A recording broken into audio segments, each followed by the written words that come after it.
একবার যখন রাসূল সাল্লাল্লাহু আলাইহি সাল্লামকে জিজ্ঞেস করা হয়েছিল যে ইসলামে সবচেয়ে উত্তম আমল কি, তখন রাসূল সাল্লাল্লাহু আলাইহি সাল্লাম একটা খুব আনকমন জিনিসের কথা বলেছিলেন। প্রথমে সাহাবাদেরকে উনি জিজ্ঞেস করলেন যে তোমরা বলো কি হতে পারে। তখন একজন বললেন কি নামাজ, উনি বললেন না।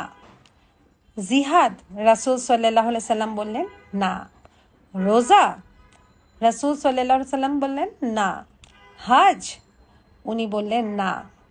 তখন উনি বললেন যে তোমাদের মধ্যে সবচেয়ে উত্তম আমলকারী তারা যারা একে অপরের মধ্যে ভালোবাসা মেনটেন করে, একে অপরকে ভালোবাসে। সবচেয়ে উত্তম আমল হলো আল্লাহর জন্য একে অপরকে ভালোবাসা।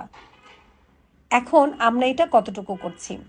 আমরা সবসময় একে অপরের মধ্যে দ্বন্দ্ব সৃষ্টি করে রাখি। আমরা দেখা যায় একজনের উন্নতি দেখে